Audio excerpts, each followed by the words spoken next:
Welcome to Wat Phra Thot Doi Suthep, a Buddhist temple that is a sacred site to many Thai people, especially those in the city of Chiang Mai, which is 9.3 miles or 15 kilometers away. Doi Suthep refers to the mountain the temple is built on. One way to get to the temple complex is to take this tram or funicular. I think we're here. The reason I took the cable car is because your other choice is climbing over 300 steps, and I have a 12-pound backpack, so that's just a little too much. When you first arrive at the lower terrace, you can see various bell towers, Buddhas, and shrines. Before you walk around the temple, especially the inner courtyard, it's respectful to take off your shoes. You should wear long pants and a shirt that will cover your shoulders as well. Let's talk about the origins of the temple and the legend of the white elephant.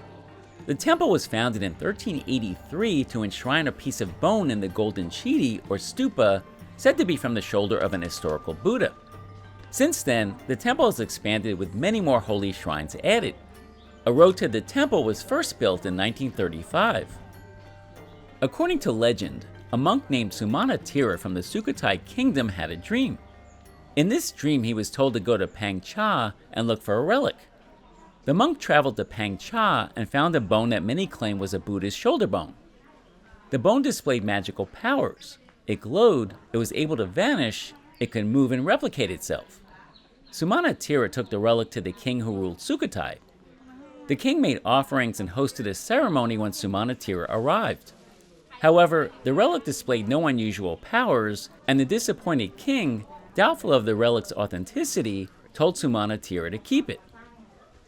King Ku Nawan of Lan Na heard of the relic and invited the monk to bring it to him.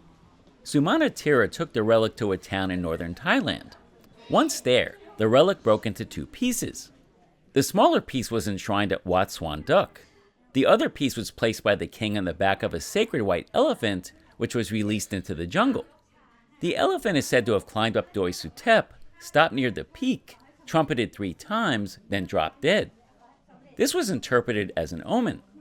King Ku Nawan immediately ordered the construction of a temple at the site.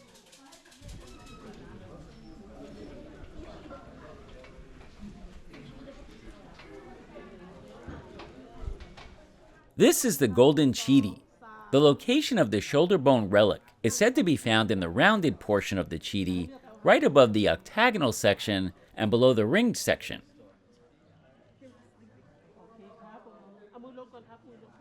The Chedi is 79 feet or 24 meters high.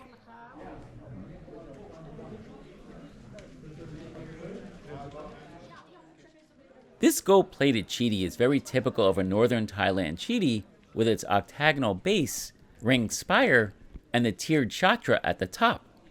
The tiers of the Chedi represent the levels of heaven that one must ascend in order to achieve nirvana, as well as the hierarchy associated with the monarchy. Unfortunately, the scaffolding is blocking part of the view of the Golden Chedi, but we can still see how beautiful it is, especially in the sunlight. The structure is greatly influenced by Sukhothai art. However, the chhatra isn't a Thai influence, but rather an influence that came from 2 centuries of Burmese occupation.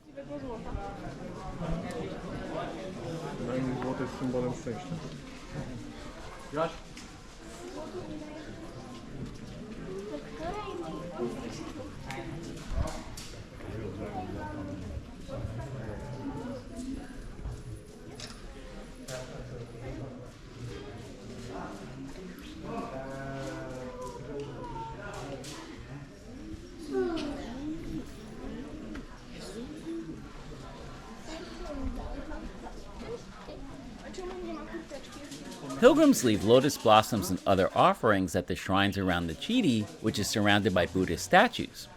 All around the inner courtyard are many Buddhas which take on different personalities and wardrobes and are made from crystal, jade, silver, or are gold-plated. There are Hindu deities as well.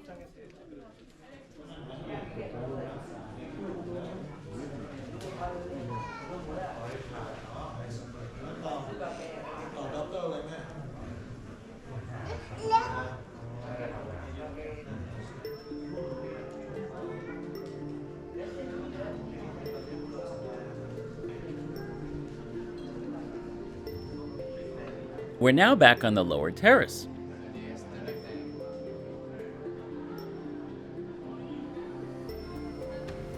I had mentioned the legend of the white elephant before, and there is a white elephant statue or shrine right here, but for some reason I didn't film or photograph it.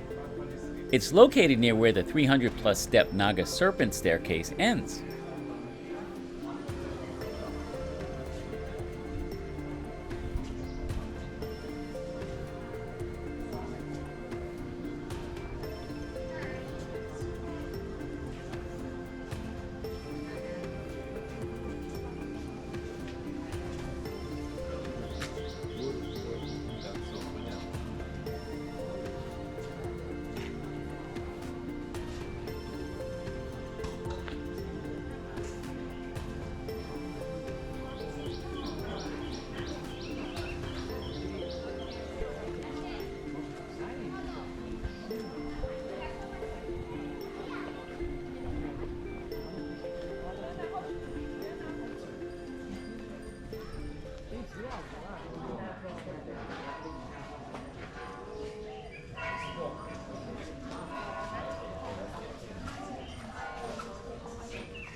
Here is one of the scenic viewpoints of the temple, which is at an elevation of 3,445 feet or 1,073 meters.